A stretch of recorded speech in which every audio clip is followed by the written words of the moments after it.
Kematian tidak akan dapat ditangkis oleh manusia. Kematian tidak akan pernah memandang bulu. Tidak ada yang akan luput dari peristiwa itu. Persoalannya hanya pada waktu saja.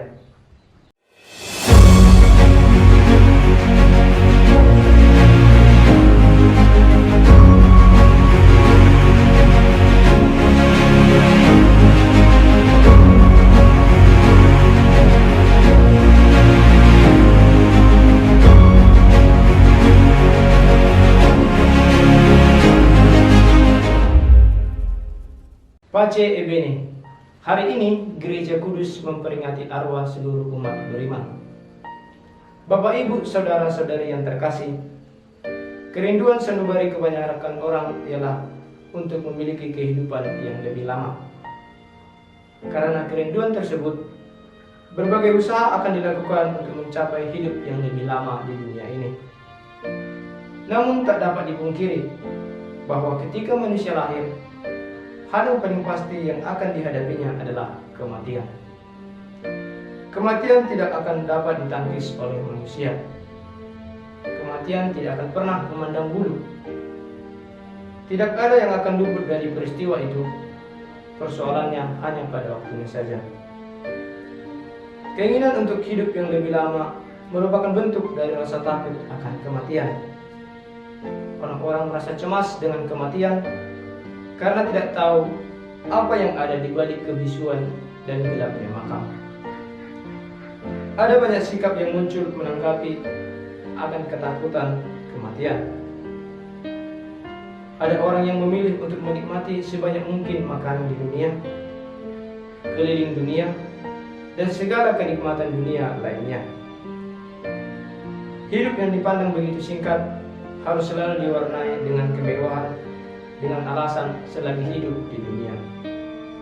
Akan tetapi, ada juga orang yang memandang dan menyadari bahwa hidup di dunia ini memang singkat, karena hidup di dunia merupakan tahap untuk hidup selanjutnya. Maka mereka berusaha memaknai hidup dan melakukan kebaikan-kebaikan di dalam hidup yang singkat ini. Hal itu dilakukan karena kesadaran bahwa yang dilakukan sekarang akan menjadi bekal dalam kehidupan selanjutnya. Hari ini, Gereja Kudus merayakan peringatan arwah semua orang beriman. Dalam ajaran iman kita, kematian merupakan peristiwa puncak kehidupan. Melalui kematian, kita telah dilahirkan kembali. Hidup kita yang fana di dunia akan lenyap dan akan diubah menjadi baru di surga. Telah tersedia hidup baru di surga setelah perjalanan kita di dunia ini. Dengan kematian, kemah kita yang ada di dunia akan dirobohkan dan kita akan mendapat kemah yang baru yang telah disediakan Allah di surga. Maka, kematian merupakan saat di mana kita mempercayakan diri secara total kepada Allah. Kematian menjadi pintu untuk masuk ke dalam kehidupan yang kekal. Dasar iman kita akan kehidupan kekal adalah kebangkitan Yesus Kristus sendiri. Kebangkitan Yesus dari alam maut telah mengalahkan kematian sekali untuk selamanya. Melalui kebangkitan Yesus, sengat kematian telah dipatahkan. Yesus juga pernah berkata, "Akulah kebangkitan dan hidup. Barang siapa percaya kepadaku, ia akan hidup walaupun sudah mati. Dan setiap orang yang hidup dan percaya kepadaku tidak akan mati selama-lamanya." Oleh karena itu, sebagai umat beriman, kita tidak perlu khawatir bahwa Allah akan melupakan kita.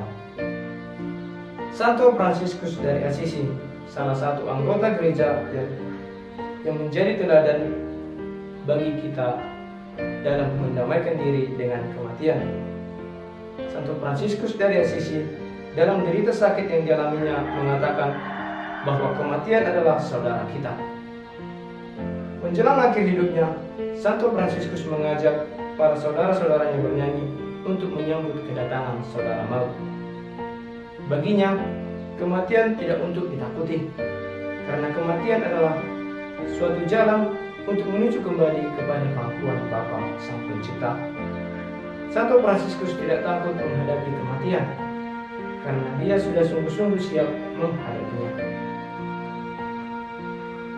Beberapa dari antara kita mungkin pernah mendengar adanya pandangan yang mengatakan bahwa ada 3 gereja, yaitu gereja di dunia ini, yakni kita yang sedang berziarah di dunia saat ini, gereja yang menderita di api penyucian, dan gereja yang berbahagia di surga. Kemarin kita merayakan Hari Raya Semua Orang Kudus. Kita percaya bahwa ada persekutuan para kudus dan kehidupan kekal. Mereka yang telah berbahagia di surga adalah gereja yang berbahagia di surga.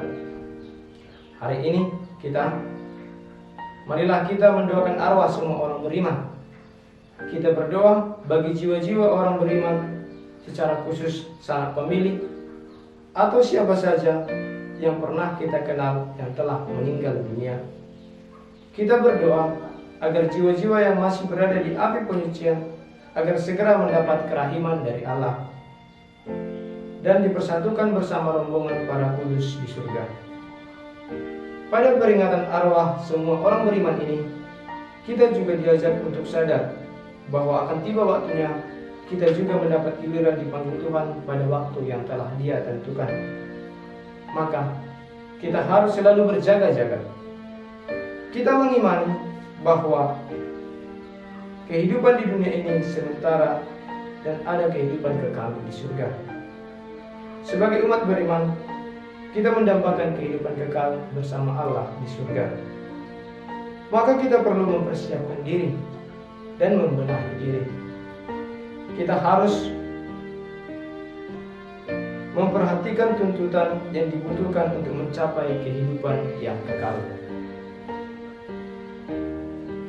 Sekiranya kita mampu memupuk cinta dan berlaku baik terhadap sesama, kita percaya bahwa setiap perbuatan baik yang kita lakukan di dunia ini menjadi bekal kita dalam kehidupan kekal. Sebab dalam kitab suci telah dikatakan bahwa apa yang kamu ikat di dunia ini akan terikat di surga. Semoga amin.